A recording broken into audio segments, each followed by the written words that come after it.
ஆயக்கலைகள் 64 அதில் ஒரு முக்கிய கலையான ஜோதிட கலையின் மூலமாக என்னுடன் இணைந்துள்ள அன்பு நேயர்களுக்கு இனிய வணக்கம்ங்க. மீனராசி நேயர்களுக்கு புதுசா அப்படி என்ன இருக்க போகுது, எப்போ போல வாழ்க்கை கீழேயே தான் போகுது அப்படின்னு கதரும் நேயர்களுக்கு ஒரு நல்ல செய்தி காத்திருக்குதுங்க. அந்த செய்தியை தெரிஞ்சுக்கிறதுக்கு முன்னாடி இந்த உலகை காக்கும் முருகப்பெருமானுடைய பாதம் தொட்டு வணங்கி இந்த வீடியோக்குள்ள போலாங்களா? என்னுடன் சேர்ந்து நீங்களும் இந்த மந்திரத்தை சொல்லிட்டே உங்களால முடிஞ்சதுன்னா கமெண்ட் பாக்ஸ்ல ஒரு முறை கமெண்ட் பண்ணுங்க. ஓம் முருகா போற்றி, ஓம் முருகா போற்றி, ஓம் முருகா போற்றி. பழனி ஆண்டவா, செந்தூர் வேலவா, சீரும் போர் தளபதியே, சேவல் கொடி ராஜாவே, நீதான் ஐயா இந்த அப்பாவி மக்களை கஷ்டங்களிலிருந்து காப்பாற்றி காலம் முழுக்க கூடவே இருக்கணும். இவங்களுக்காக நான் தினமும் உங்ககிட்ட வேண்டிக்கிறேன். இவங்களுக்கு ஒண்ணுனா நீதான் ஐயா பொறுப்பு. அப்படியே நான் சொல்லும் ஜோதிடமும் பழிக்க நீதான் ஐயா அருள் புரியணும். தினமும் உங்களுக்கு கிரகநிலை மாற்றத்தால் வரக்கூடிய சுப பலன்களை அறிய கட்டாயம் சப்ஸ்கிரைப் பண்ணி பெல் பட்டன் அப்புறம் ஆல் ஆப்ஷன் இருக்கும், அதையும் கொடுத்து வைங்க. ஒவ்வொரு பதிவும் உங்களைய வெற்றியடைய வைக்க வேண்டும் அப்படிங்கிற எண்ணத்துல தாங்க நாங்க போட்டுட்டு இருக்கோம். இந்த வீடியோ பதிவு எதுக்கு அப்படின்னு பார்த்தீங்கன்னா, இந்த 2025 அப்படிங்கிறது பார்த்தீங்கன்னா முடிகிற தருவாயில் இருக்குதுங்க. கடைசி கொஞ்சம் நாட்கள் மட்டும்தான் இந்த வருடத்தில் மீதி இருக்குது. இந்த நாட்கள் உங்களுக்கு எந்த மாதிரியான மாற்றங்களை தரப்போகுது? இத்தனை நாட்கள் நீங்கள் வெறும் ஏமாற்றங்களை மட்டுமே சந்திச்சுட்டு வந்தீங்க. ஆனால் இனி மாற்றங்களுக்கு தயாராகுங்க. அதை பற்றி விரிவாக பார்க்கலாங்க இந்த வீடியோ பதிவில். பலன்கள் உங்களுக்கு சாதகமாக அமைஞ்சிருக்கா, பாதகமாக அமைஞ்சிருக்கா? பாதகமாக அமைஞ்சிருந்தா அதை எப்படி நம்ம சாதகமாக மாற்றிக்கலாம், அதற்கான வழிபாடு என்ன, பரிகாரம் என்ன அப்படிங்கிறத பற்றி நம்ம விரிவாக இந்த பதிவில் பார்க்க போகிறோங்க. மீனராசிக்காரங்களை பொறுத்த வரைக்கும் கிரக நிலைகள் எப்படி இருக்குன்னு பார்க்கலாங்க.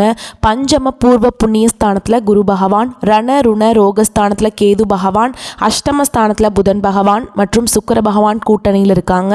பாக்கியஸ்தானத்தில் சூரிய பகவான் மற்றும் செவ்வாய் பகவான் கூட்டணியில் இருக்காங்க. அயன சயன போகஸ்தானத்தில் சனி பகவானும் ராகு பகவானும் கூட்டணியில் இருக்காங்க. இப்படி கிரக நிலைகள் இருக்குதுங்க. மீனராசிக்காரங்க கடந்த காலகட்டங்களில் தங்களுடைய வாழ்க்கையில் நீங்கள் நல்லது நடக்க போதுன்னு நினச்சிட்டு இருந்திருப்பீங்க. ஆனால் உங்களுக்கு அந்த டைமில் ஒரு மிகப்பெரிய ஏமாற்றம் தான். புதுசாக ஒரு சில பிரச்சனைகளும் கஷ்டங்களும் தானாகவே உங்களை தேடி வந்திருக்கும். மீன ராசிக்காரங்க சொந்த பந்தத்தை இழந்தாங்க, சொத்துக்களை இழந்தாங்க, தங்களுக்கு நெருக்கமாக இருக்கக்கூடிய உறவுகளையுமே இழந்தாங்க. கடைசியாக நான் மட்டும்தான் எல்லாத்தையுமே இழந்துட்டு நிற்கிறதா இருக்குது, எனக்கு உயிர் வாழவே பிடிக்கலன்னு சொல்லிட்டு இருக்காங்க. இதுக்கு மேலே என்னால் வாழவே முடியல சாமி, தயவு செஞ்சு என்னை உன் கூடையே கூட்டிகிட்டு போயிரு. நான் இவ்வளவு கஷ்டப்பட்டதுக்கப்புறம் எனக்கு வாழ்க்கையில் வாழணுங்கிற எண்ணம் சுத்தமாகவே போயிடுச்சு. உங்கள் மனசில் கவலையும் துன்பமும் தான் அதிகமாகவே இருக்குதுங்க. நீங்கள் செய்யக்கூடிய ஒவ்வொரு விஷயத்தையுமே தடுப்பதற்கும் உங்களை அவமானப்படுத்துவதற்கும் இங்கே நிறைய நபர்கள் முயற்சி பண்ணிட்டு இருக்காங்க. இது எல்லாமே தெரிஞ்சுமே கூட நீங்கள் என்னமோ பண்ணுங்க, எனக்கு என்ன வந்துச்சு அப்படின்னு தன்னுடைய வேலையில் மட்டும் என்னைக்குமே குறிக்கோளாக இருக்கவங்க தான் நீங்கள். தங்களுடைய கஷ்டத்தையும் கண்ணீரையும் கடுகளவு கூட மற்றவங்களுக்கு தெரியாமல் பார்த்துப்பாங்க. இதனால் பார்க்குறவங்க எல்லாருமே மீன ராசியாக அவங்களுக்கு என்னப்பா சூப்பராக இருக்காங்க, இவங்களுக்கு என்ன குறைச்சல் அப்படின்னு தான் நினச்சிட்டு இருக்காங்க. ஆனால் சாப்பாட்டு கூட கஷ்டப்படுறது உங்களுக்கு மட்டும்தாங்க தெரியும். கஷ்ட காலத்தில் திரும்பி பார்க்க கூட ஆள் கிடையாது. ஏதோ தட்டு தடுமாறி எந்திரிச்சு நிற்கிறப்போ உங்களை குறை சொல்கிறதுக்குனே நிறைய பேர் தேடி வருவாங்க.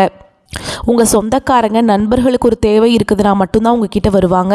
அந்த தேவை முடிஞ்ச உடனே உங்களை தூக்கி போட்டுட்டு போயிடுவாங்க. மறுபடியும் அவங்க உங்ககிட்ட உதவின்னு கேட்பாங்க. அவங்க உங்களுக்கு முன்னாடி பண்ண துரோகத்தை எல்லாமே மறந்துட்டு மீண்டும் அவங்களுக்காக உதவி செஞ்சு ஏமாறக்கூடியவங்க தான் நீங்கள். வாழ்க்கையில் எப்படியாவது முன்னேறணும் அப்படிங்கிறதுக்காக தினம் தினம் கஷ்டப்பட்டு உழைக்கிறவங்க தான் மீனராசிக்காரங்க. நல்லது கெட்டதை முழுசாக தெரிஞ்சவங்க, குரு பகவான ராசி அதிபதியாக கொண்டவங்க, எல்லா இடங்கள்லையும் நேர்மையையும் உண்மையை மட்டுமே நம்பக்கூடியவங்க. உங்களுக்கு சொந்தமோ பந்தமோ அது தப்புனா அது தப்பு தான், வெட்டு ஒன்று துண்டு ரெண்டுன்னு பேசக்கூடியவங்க. உங்களை ஒருத்தர் பஞ்சாயத்து கூட்டிகிட்டு போகிறார் அப்படின்னா நீங்கள் கூட்டிகிட்டு போகிற ஒரு பக்கமெல்லாம் சப்போர்ட் பண்ண மாட்டீங்க. எந்த தரப்பில் நியாயம் இருக்குதோ அங்கே தான் நீங்கள் சப்போர்ட் பண்ணுவீங்க. உண்மை நியாயத்துக்கு மட்டுமே என்றைக்குமே கை கொடுப்பீங்க. உண்மைக்கு புறம்பாக எந்த ஒரு விஷயத்தையுமே செய்ய மாட்டீங்க. இதனால தான் மீனராசிக்காரங்களுக்கு நிறைய கஷ்டங்களும் துன்பங்களும் அதிகமாகவே ஏற்பட்டுருக்கு. கடந்த காலகட்டங்கள் அதாவது 2025 தொடக்கத்தில் பார்த்தீங்கன்னா நம்ம வாழ்க்கை முழுவதுமாகவே மாறப்போகுது அப்படின்னு நினச்சிட்டு இருந்த மீனராசிக்காரங்களுக்கு ஒரு மிகப்பெரிய ஏமாற்றம் தான். அதாவது பார்த்தீங்கன்னா சனி பகவான் கும்பராசியிலிருந்து மீனராசிக்கு வந்துட்டாருங்க. அவர் வந்ததுலேருந்தே பார்த்தீங்கன்னா நிறைய சிக்கலும் பிரச்சனைகளும் கஷ்டங்களும் மட்டுமே மீனராசிக்காரங்க உங்கள் வாழ்க்கையில் அதிகமாகவே சந்திச்சுட்டு இருந்திருப்பீங்க. இப்போது இந்த நவம்பர் 27ஆம் தேதி பார்த்திங்கன்னா சனி பகவான் வந்து மீண்டும் கும்பராசிக்கே போயிடுவாருங்க. இனி வரக்கூடிய ஒரு 6 மாதங்கள் அப்படிங்கிறது பார்த்திங்கன்னா இந்த டிசம்பர் மாதமும் அடுத்த 2026 தொடக்கத்தில் வரக்கூடிய முதல் 6 மாதங்களை பொறுத்த வரைக்கும் நல்ல ஒரு முன்னேற்றத்தை தரக்கூடிய ஒரு காலகட்டமாகவே பார்க்கப்படுது. ஏன்னா இதன் மூலமாக உங்களுக்கு குருவுடைய வக்ர நிவர்த்தியும் அதனுடைய முழு பலன்களும் உங்களுக்கு முழுமையாக கிடைக்க போகுது. ஏன்னா பார்த்திங்கன்னா குரு வந்து உங்களுடைய பார்வையை வந்து பார்க்குறாருங்க. 4ஆம் இடத்தையும் பார்க்கறதுனால நல்ல ஒரு ராஜயோகத்தை கொண்டுள்ள ஒரு பார்வையாகவே இது பார்க்கப்படுது. இதன் மூலமாக பொருளாதாரத்தில் நல்ல ஒரு அசுர வளர்ச்சி அப்படிங்கிறது மீனராசிக்காரங்க வாழ்க்கையில் விரைவில் ஏற்பட போகுது. இத்தனை நாட்களாக மைனஸாக மட்டுமே செயல்பட்டு கொண்டிருந்த சனி பகவான் இனி வரக்கூடிய ஒரு 6-7 மாதங்களுக்கு சனி பகவான் வக்ர நிவர்த்தி அடைந்து முழுவதுமாக ப்ளஸ்ஸாக மட்டுமே செயல்பட போகிறார். இந்த 2025 முழுவதுமே பார்த்திங்கன்னா நீங்கள் சனி பகவான் மூலமாக நிறைய இழப்புகளையும் பிரச்சனைகளையுமே சந்திச்சிருப்பீங்க. அது அனைத்தும் திரும்ப பெறக்கூடிய ஒரு காலகட்டமாகவே வரக்கூடிய ஒரு 6 மாதங்கள் அப்படிங்கிறது நல்ல ஒரு ராஜயோகத்தையும் கொண்டுள்ள ஒரு நாட்களாகவே பார்க்கப்படுது. கடந்த காலகட்டங்களில் நல்ல ஒரு வேலைங்கிறது கிடைச்சிருக்காது. ஏதோ கிடைக்கிற வேலைக்கு ஒரு 10,000 சம்பளத்துக்கோ 15,000 சம்பளத்துக்கோ பிடிக்காத ஒரு வேலையை குடும்ப கஷ்டத்துக்காக வேறு வழியே இல்லாமல் செஞ்சுட்டு இருந்திருப்பீங்க. ஆனால் இனி வரக்கூடிய நாட்களில் நீங்கள் படித்த படிப்புக்கு ஏற்ற மாதிரியும் உங்களுக்கு பிடிச்ச மாதிரியும் நீங்கள் ஒரு அரசாங்க வேலைக்கு ட்ரை பண்ணாலும் சரி, ஒரு ஐடி ஜாபோ ப்ரைவேட் ஜாபோ பேங்க் ஜாபோ நீங்கள் எங்கே வேலைக்கு ட்ரை பண்ணாலும் அந்த ஜாப் அப்படிங்கிறது உங்களுக்கு நிச்சயமாக கிடைக்க போகுதுங்க. கோர்ட்டு கேஸுன்னு ரொம்ப நாட்களாக அலைஞ்சிட்டு இருக்க நபர்களுக்கு விரைவில் உங்களுக்கு சாதகமாகவே தீர்ப்பு வரும். சொத்து பிரச்சனையும் உங்களுக்கு சாதகமாகவே முடியும். சனி பகவானுடைய பார்வை உங்களுக்கு நேரடியாகவே இருக்குது. இதன் மூலம் வருமானம் அப்படிங்கிறது பல வழிகளில் வரும். தொழிலில் லாபம் சற்று அதிகமாகவே கிடைக்கும். அரசியல்வாதிகளை பொறுத்த வரைக்கும் புதிய பொறுப்புகள் புதிய பதவிகள் எல்லாமே தானாகவே உங்களை வந்து சேரும். ராகு கேதுவால் உங்களுடைய செல்வாக்கு உயரும். உடல் ஆரோக்கியம் மேம்படும். சங்கடங்கள் நீங்கும். மறைமுகமாக உங்கள் தொழில் வாழ்க்கையிலும் சரி இல்லற வாழ்க்கையிலும் சரி நிறைய நபர்கள் வந்து தொல்லை கொடுத்துருப்பாங்க. இனி அவங்களுடைய தொந்தரவுங்கிறது முழுவதுமாகவே இருக்காதுங்க. கடந்த காலகட்டங்களில் நீங்களும் ஒரு கம்பெனியில் இரவு பகல் பார்க்காம உழைச்சிட்டு இருந்திருப்பீங்க. உங்களுடைய சொந்த கம்பெனியை நினச்சி வேலை செஞ்சுருப்பீங்க. ஆனால் உங்களுக்கு இதனால் வரைக்கும் சரியான ஒரு அங்கீகாரம் அப்படிங்கிறது கிடைச்சிருக்காது. உங்களுக்கு அப்புறமும் உங்கள் கூடயும் நிறைய நபர்கள் வேலைக்கு வந்திருப்பாங்க. உங்களுக்கு நிறைய சலுகைகள் எல்லாமே கிடைச்சி நல்ல ஒரு முன்னேற்றத்திற்கு போயிருப்பாங்க. ஆனால் நீங்கள் மட்டும் எப்படி வேலைக்கு போய் சேர்ந்தீங்களோ அதே மாதிரி தான் இருந்திருப்பீங்க. ஆனால் இனி வரக்கூடிய நாட்களில் உங்களுக்கு சம்பள உயர்வு பதவி உயர்வு உங்களுக்கு மேலே இருக்கக்கூடிய அதிகாரிகளுடைய ஆதரவு முதற்கொண்டு உங்களுக்கு கிடைக்க போகுதுங்க. இனி உங்கள் வார்த்தைக்கு மதிப்பும் மரியாதை கிடைக்கும். அந்தஸ்தில் நீங்கள் எதிர்பார்த்த உயர்வுக்கு போக போகிறீங்க. இனி நினைச்சது எல்லாமே நடக்கும். தொழில் வியாபார தடைகள் அனைத்தும் விலகும். லாபம் அதிகமாக கிடைக்கும். முன்னேற்றம் உண்டாகும். வரவேண்டிய பணம் விரைவில் கைக்கு வந்து சேரும். குடும்பத்தில் நெருக்கடிகள் விலகும். செல்வாக்கு அந்தஸ்து உயரும். வெளிநாட்டு முயற்சிகள் வெற்றியை தரும். தெய்வ சிந்தனை அதிகமாகும். பெரியோர்களுடைய உதவிகள் கிடைக்கும். உறவுகளில் இருந்த சண்டை சச்சரவு முழுவதுமாகவே விலகும். புதிய நண்பர்கள் உங்களுக்கு உதவி செய்வாங்க. தொழிலில் ஏற்பட்ட நெருக்கடிகள் நீங்கும். முடங்கி கிடந்த நிறுவனங்கள் மீண்டும் இயங்கும். வியாபாரத்தில் எதிர்பார்த்த லாபம் கிடைக்கும். புதிய தொழில் தொடங்கக்கூடிய முயற்சிகள் கண்டிப்பாக உங்களுக்கு வெற்றியை தரும்.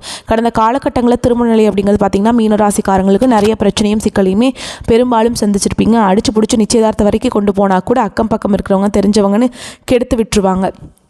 அதுக்கு நிறைய பேர் வந்து சுற்றிட்டு இருப்பாங்க. அது மட்டும் இல்லாமல் ஜாதகத்துலேயும் பார்த்தீங்கன்னா மீனராசிக்காரங்க நிறைய சிக்கலை சந்திக்கிறீங்க. பெண்களுக்கு ஏதாவது ஒரு வகையில் திருமணம் அப்படிங்கிறது எளிமையாக அடைஞ்சிருது. ஆனால் ஆண்கள் தான் ரொம்ப ரொம்ப பாவம். ஏன்னா ராகு கேது ஜாதகம் சுத்த ஜாதகம் செவ்வாய் ஜாதகம் இதன் மூலமாக பார்த்தீங்கன்னா திருமணத்தடை அப்படிங்கிறது அதிகமாகவே ஏற்பட்டுட்ருக்குங்க. இனி வரக்கூடிய ஒரு 6 மாதங்களுக்குள்ள விரைவில் நீங்கள் திருமண வாழ்க்கைக்குள்ளே அடியெடுத்து வைக்க போகிறீங்க. பிரிந்திருக்கக்கூடிய கணவன் மனைவி எல்லாமே பார்த்தீங்கன்னா டிவோர்ஸ்க்காக அப்ளை பண்ணி வெயிட் பண்ணிட்டு இருப்பீங்க. அப்படி இல்லைனா சண்டை போட்டு தனியாக பிரிஞ்சு கூட வாழ்ந்துட்டு இருப்பீங்க. நீங்கள் மீண்டும் ஒரு முறை நேரில் சந்தித்து பேசக்கூடிய வாய்ப்பு கிடைக்கும் பட்சத்தில் கண்டிப்பாக இருவரும் ஒன்றாக இணைந்து வாழ்வீங்க. கடந்த காலகட்டங்களில் வாழ்க்கை துணை இழந்த மீனராசி ஆண்களோ பெண்களோ அடுத்து வந்து 2வது திருமணம் அதாவது செகண்ட் மேரேஜ் பண்ணலாமா வேண்டாமா அப்படிங்கிற ஒரு மிகப்பெரிய குழப்பத்திலேயே இருப்பீங்க. அப்படி 2வது திருமணம் பண்ணும்போது சொந்தக்காரங்க தப்பாக பேசிடுவாங்களா, ஊர்க்காரங்க தப்பாக நினச்சிடுவாங்களா, அவங்க என்ன நினைப்பாங்க இவங்க என்ன நினைப்பாங்க அப்படின்ட்டு நிறைய நபர்கள் வந்து 2வது திருமணத்தை பற்றி யோசிக்காமல் இருக்கீங்க. இப்போ இருக்கக்கூடிய பொருளாதார சூழலும் இப்போ இருக்கக்கூடிய காலகட்டத்தையும் வச்சு பார்க்கும்போது ஒரு சிங்கிள் பேரண்டால் இந்த சொசைட்டியில் சர்வே பண்ணுறது ரொம்ப ரொம்ப கஷ்டங்க. நீங்கள் எதிர்பார்த்த மாதிரியே நல்ல ஒரு மறுவாழ்க்கை அப்படிங்கிறது விரைவில் உங்களுக்கு அமையும். கடந்த காலகட்டங்களில் காதல் அதிகமான தோல்விகளை மட்டுமே சந்திச்ச ராசி யாருன்னு பார்த்தீங்கன்னா அது முழுக்க மீனராசிக்காரங்க தான். நல்லா லவ் பண்ணிட்டு இருந்திருப்பீங்க. திடீர்னு ஒரு சண்டை சச்சரவு ஈகோ பிரச்சனை மூலமாக அந்த லவ் வந்து பிரேக்கப் ஆயிருக்கும். இல்லை வீட்டில் போய் சொல்லும்போது பெற்றோர்கள் வந்து உங்களுடைய காதலுக்கு தடையாக இருந்திருப்பாங்க. ஆனால் இனி வரக்கூடிய நாட்களில் உங்களுடைய காதலை வெளிப்படுத்தும் போது அந்த காதல் கண்டிப்பாக கைகூடும். வீட்டில் போய் சொல்லும்போது பெற்றோர்களே உங்களுக்கு முன்னாடி நின்று திருமணம் செய்து வைக்கக்கூடிய வாய்ப்புகள் எல்லாமே அதிகமாகவே உள்ளது. இனி வரக்கூடிய நாட்களில் கடினமான காரியத்தையுமே சுலபமாக செஞ்சு முடிச்சிருவீங்க. உங்கள் எளிமையான பேச்சு திறமையால் நீங்கள் அனைவரையுமே கவர்ந்திருப்பீங்க. சமூகத்தில் உங்கள் பெயருக்கும் புகழுக்கும் படிப்படியாக முன்னேற்றம் வரப்போகுது. சிலருக்கு படிப்பதற்காகவும் வேலை விஷயமாகவும் தொழில் விஷயமாகவும் வெளியூர் வெளிநாடு போகக்கூடிய வாய்ப்புகள் எல்லாமே கிடைக்க போகுதுங்க. உங்கள் குடும்பத்தில் கடந்த காலகட்டங்களில் எந்த ஒரு சுப நிகழ்ச்சியுமே நடந்திருக்காது. இதை நினச்சி வீட்டில் இருக்கக்கூடிய பெரியவங்க எல்லாமே ரொம்பவே வருத்தப்பட்டிருப்பாங்க. இனி வரக்கூடிய நாட்களில் உங்கள் குடும்பத்தில் திருமணம், சீமந்தம், புதிதாக வீடு கட்ட ஆரம்பிப்பீங்க, கிரகப்பிரவேசம் போன்ற சுப நிகழ்ச்சிகள் எல்லாமே நடக்க போகுதுங்க. மீனராசியை பொறுத்த வரைக்கும் நீங்கள் ஆண்களோ பெண்களோ அரசு வேலையோ தனியார் வேலையோ கூலி வேலையோ நீங்கள் எதிர்பாராத வருமானம் அப்படிங்கிறது உங்களுக்கு இரட்டிப்பு மடங்காக கிடைக்க போகுதுங்க. சேமிப்பு அப்படிங்கிறது பல மடங்காக உயரப்போகுது. கடந்த காலகட்டங்களில் ஏற்பட்ட கடன் பிரச்சனை அனைத்தும் வரக்கூடிய நாட்களும் முழுவதுமாகவே நிவர்த்தியாக போகுதுங்க. நீங்கள் போய் ஒரு மீனராசிக்காரங்களை பார்த்து கேட்டிங்க அப்படின்னா எனக்கு 3 லட்சம் இருக்குதுங்க, 5 லட்சம் இருக்குதுங்க, 10 லட்சம் இருக்குதுங்க அப்படின்னு சொல்லுவாங்க. கடன் இல்லாத மீனராசிக்காரங்களை நீங்கள் பார்க்குறதே ரொம்ப ரொம்ப கஷ்டங்க. அதுவும் மட்டும் இல்லாமல் வரக்கூடிய நாட்கள்லேருந்து பார்த்திங்கன்னா உங்கள் குடும்ப உறவுகள் மூலமாக நிறைய பிரச்சனையும் சிக்கலையும் சந்திக்கக்கூடிய வாய்ப்புகளும் அதிகமாகவே உள்ளது. முடிஞ்ச அளவுக்கு தவறான உறவுகளுடைய பழக்க வழக்கங்கள், தீய மது பழக்க வழக்கங்கள் இருக்கும் பட்சத்தில் அந்த மாதிரி இருக்கக்கூடிய விஷயத்தையும், தீய மது பழக்கங்கள் இருக்கும் பட்சத்தில் நீங்கள் அதெல்லாம் அந்த மாதிரி இருக்கிற நபர்களை விட்டு நீங்கள் விலகி இருப்பது நல்லது. இல்லைன்னா நீங்கள் இழந்த கொஞ்சம் பேரை ரொம்ப இழந்துருவீங்க. சம்பாரிச்ச கொஞ்சம் நஞ்சு நல்ல பேர் எல்லாமே இழந்து போயிருங்க. ஓகேங்களா? மீனராசிக்கு அவங்ககிட்ட இருந்து விலகி இருக்கிறதா ரொம்ப ரொம்ப நல்லது. இல்லாத பட்சத்தில் நிறைய உறவுகள் மூலமாக சண்டை சச்சரவு, குடும்பத்தில் நிம்மதி இல்லாமல் போகிறது, இந்த மாதிரி பிரச்சனை எல்லாமே சந்திக்கக்கூடிய வாய்ப்பு மீனராசிக்கு அதிகமாகவே இருக்குதுங்க. முடிஞ்ச அளவுக்கு தவறான உறவை தவிர்த்திருப்பது ரொம்ப ரொம்ப நல்லது. பொது வாழ்க்கையில் புகழ் பெறுவீங்க. மற்றவர்களுக்கு அனைத்து நேரத்திலும் உதவி செய்வீங்க. வீண் செலவுகள் குறையும், பண வரத்து அதிகரிக்கும். எதையும் எதிர்த்து நிற்பதை தவிர்த்து அனுசரித்து செல்வது முன்னேற்றத்திற்கு உதவும். அடுத்தவர்களின் நலனுக்காக உழைக்க வேண்டியிருக்கும். சொத்துக்களை வாங்கும் போதும் விற்கும் போதும் கவனமாக இருப்பது நன்மையை தரும். இடமாற்றம் உண்டாகலாம். ஆடை ஆபரணம் சேரும். குடும்பத்தில் இருப்பவர்களுடன் கோபப்படாமல் நிதானமாக பேசி அனுசரித்து செல்வது நல்லது. சகோதரர் வகையில் உதவி கிடைப்பதில் தாமதம் உண்டாகலாம். கணவன் மனைவிக்கிடையே இருந்த மனஸ்தாபம் நீங்கும். விருந்து நிகழ்ச்சிகளில் கலந்து கொள்வீங்க. வீடு மனை சம்பந்தமான பிரச்சனைகள்லாம் உங்களுக்கு தீர்ந்துருங்க. நீங்கள் வீடு மனையில் பாதியில் நின்றிருந்தால் கூட அதெல்லாம் இந்த காலகட்டத்தில் கட்டி முடிச்சிடுவீங்க. முன்னேற்றம் அடைவீங்க. தொழில் வியாபாரம் சற்று நிதானமாக நடந்தாலும் எதிர்பார்த்த லாபம் கிடைக்கும். உத்தியோகத்தில் இருப்பவர்கள் கூடுதலாக பணியாற்ற வேண்டியிருக்கும். பதவி உயர்வு கிடைக்கலாம். பெண்களுக்கு ஆடை ஆபரணங்கள் வாங்கும் எண்ணம் அதிகரிக்கும். அரசியல்வாதிகள் கட்சியின் மேலிடத்தில் கணிசமான ஆதரவை பெறுவீங்க. கலைத்துறையினர்களுக்கு அனைத்து வேலைகளும் சுமூகமாக முடியும். மாணவர்களுக்கு கல்விக்கு தேவையான உபகரணங்கள், புத்தகங்கள் வாங்குவீங்க. கூடுதலாக நேரம் ஒதுக்கி பாடங்களை படிக்க வேண்டியிருக்கும். மேலும் உங்களை பொறுத்த வரைக்கும் நட்சத்திர பலன்களை பார்க்கலாங்க. அந்த வகையில் பூரட்டாதி நட்சத்திரம் 4ஆம் பாதம் உங்களை பொறுத்த வரைக்கும் நன்மை தீமை கலந்த பலன்களை பெறுவீங்க. குடும்பத்திலிருந்து மருத்துவ செலவுகள் படிப்படியாக குறையும். உற்றார் உறவினர்கள் தக்க சமயத்தில் உதவுவாங்க. தேவையற்ற செலவுகளை குறைத்துக் கொள்வதால் கடன்களை தவிர்க்கலாம். அடுத்ததாக உத்திரட்டாதி நட்சத்திரம் உங்களை பொறுத்த வரைக்கும் சுபகாரிய முயற்சிகளை மேற்கொண்டால் சில தடைகளுக்கு பின் கைகூடும். கொடுக்கல் வாங்கல பெரிய தொகை கடனாக கொடுப்பதை தவிர்ப்பது. சிந்தித்து செயல்பட்டால் ஓரளவுக்கு லாபம் கிடைக்கும். அடுத்ததாக ரேவதி நட்சத்திரம் உங்களை பொறுத்த வரைக்கும் உத்தியோகஸ்தர்களுக்கு கௌரவமான பதவி உயர்வுகள் கிடைத்தாலும் வேலை பருவை குறைத்துக் கொள்வது ரொம்ப நல்லதுங்க. உடன் பணிபுரிபவர்களின் ஆதரவுகள் சுமாராகவே இருக்கும். தொழில் வியாபாரத்தில் சற்று மந்த நிலை ஏற்படும். உங்களை பொறுத்த வரைக்கும் பரிகாரம் அப்படின்னு பார்த்தோம்னா நவ கிரகத்துக்கு தீபம் ஏற்றி வணங்கி வருவது குழப்பத்தை போக்கும். செல்வம் செல்வாக்கு உயரச் செய்யும். தடை தாமதங்கள் நீங்கும். குடும்பத்தில் கணவன் மனைவிக்கிடையே ஏற்பட்டிருந்த கருத்து வேறுபாடுகள் நீங்கி அந்யோன்யம் அதிகரிக்கும். உடல் ஆரோக்கியம் மேம்படும். அதே மாதிரி அரசாங்க காரியங்கள் அனுகூலமாக முடியும். பண வரவை பொறுத்தவரை பிரச்சனை எதுவும் இல்லைங்க. உறவினர்கள் மூலம் ஆதாயம் கிடைக்கும். உங்கள் முயற்சிகளில் சகோதரர்கள் உதவி செய்வாங்க. பிள்ளைகளின் தேவைகளை நிறைவேற்றுவதில் சற்று அலைச்சல் ஏற்படும். அலுவலகத்தில் பணிச்சுமை அதிகரிக்கும். இருந்தாலும் அதற்கேற்ற சலுகைகள் கிடைப்பதால் உற்சாகமாக செயல்படுவீங்க. உங்கள் கோரிக்கை நிர்வாகத்தினரால் ஏற்றுக்கொள்ளப்படும். சக ஊழியர்கள் உதவிகரமாக இருப்பாங்க. வியாபாரத்தில் பங்குதாரர்களுடன் ஏற்பட்டிருந்த கருத்து வேறுபாடு நீங்கும். அவர் மூலம் முதலீடு செய்வதற்கான பண உதவியும் கிடைக்கும். விற்பனையும் லாபமும் அதிகரிக்கும். குடும்பத்தை நிர்வகிக்கும் பெண்களுக்கு உற்சாகமான காலகட்டமாக இருக்கும். உடல் ஆரோக்கியம் மேம்படும். புகுந்த வீட்டு உறவினர்கள் உங்கள் நிர்வாக திறனை உங்களுக்கு பாராட்டுவாங்க. மீனராசிக்காரங்களுக்கு மிக சிறப்பான நன்மைகள் கிடைக்கும் காலகட்டம். சில இடங்களில் வேலைகள் அழுத்தம் மிகுதியாக இருக்கும். சில இடங்களில் பொறுப்புகள் அதிகமாக இருக்கும். உத்தியோக ரீதியாக சில மாற்றங்கள் உண்டாகலாம். ஆனால் நினைத்த ஒரு காரியத்தில் தாமதம் உண்டாகும். வியாபாரத்தில் மறைமுக எதிர்ப்புகள் தோன்றலாம்.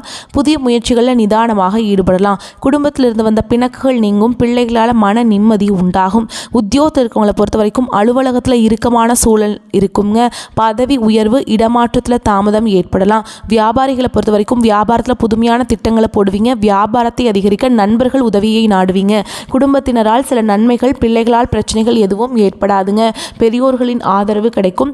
குடும்பத்தில் எதிர்கால நலனுக்காக பொருளாதாரத்தை உயர்த்துவதில் அக்கறை செலுத்துவீங்க. கலைத்துறையினருக்கு கூட்டு முயற்சியில் புதிய வாய்ப்புகளை பெறுவீங்க. புதிய முதலீடுகளை வியூகம் அமைத்து இறங்கலாம். நீங்கள் வாய்ப்புகள் ஒரே ஒரு முறை தாங்க கதவை தட்டும். இந்த டைம் உங்களுக்கு கதவை தட்டியிருக்கு. நீங்கள் வரக்கூடிய வாய்ப்புகளை கெட்டியாக பிடிச்சிக்கோங்க. எதையுமே விட்டுறாதீங்க. விட்டுட்டீங்க அப்படின்னா அந்த வாய்ப்புகள் திரும்ப உங்களுக்கு கிடைக்காது.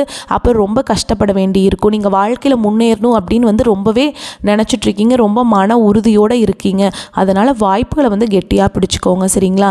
நீங்கள் எந்த கோயிலுக்கு போனாலும் என்ன பண்ணாலும் ஏற்றம் இல்லையே அப்படின்னு நீங்கள் நினைப்பீங்க. அப்படி இருக்கவங்க நீங்கள் கட்டாயம் குலதெய்வத்தை வழிபாடு செய்யணுங்க. குலதெய்வத்தை தெரியாதவங்க, அந்த கோயிலுக்கு போக முடியல அப்படின்னு நினைக்கிறவங்க ஒரு வீட்டில் தீபம் ஏற்றி வச்சு அந்த தீப ஒளியில் தெய்வங்கள் இருக்கிறாங்க அப்படின்னு நினச்சிட்டு நீங்கள் வழிபாடு செஞ்சுட்டு வாங்க. உங்களுக்கு எல்லாமே நன்மையாகவே நடக்குங்க. உங்களை பொறுத்த வரைக்கும் அதிர்ஷ்டம் தரக்கூடிய நாட்கள் அப்படின்னு பார்த்தோம்னாங்க 25, 29. அதிர்ஷ்டம் தரும் எண்கள்னு பார்த்தீங்கன்னா 7, 9ங்க. நீங்கள் வழிபாடு செய்ய வேண்டிய தெய்வம் அப்படின்னு பார்த்தீங்கன்னா திருப்பதி வெங்கடேஸ்வர பெருமாளுங்க. அங்கே போயிட்டு ஒரு முறையாவது போய் தரிசனம் பண்ணிட்டு வாங்க குடும்பத்தோட. உங்களுக்கு செல்வ செழிப்பு மேலோங்கும். ஏன்னா நீங்கள் பொருளாதார நெருக்கடி தான் கடந்த காலகட்டத்தில் செஞ்சிட்ருக்கீங்க. அதை சால்வ் பண்ணோம் அப்படின்னா நீங்கள் அங்கே போயிட்டு வாங்க. ரொம்பவே நல்லது. பொருளாதாரத்தில் மேம்பாடு அடைவீங்க. இந்த வீடியோ பதிவு உங்களுக்கு பிடிச்சிருந்ததுன்னா வீடியோக்கு ஒரு லைக் பண்ணுங்கள். நம்ம சேனலை சப்ஸ்கிரைப் பண்ணிக்கோங்க. மேலும் பிடிச்சிருந்தா ஃப்ரெண்ட்ஸ் அண்ட் ஃபேமிலிக்கு ஷேர் பண்ணுங்கள். வாழ்த்துக்கள். வாழ்க வளமோடு நலமோடு. நன்றி, வணக்கம்.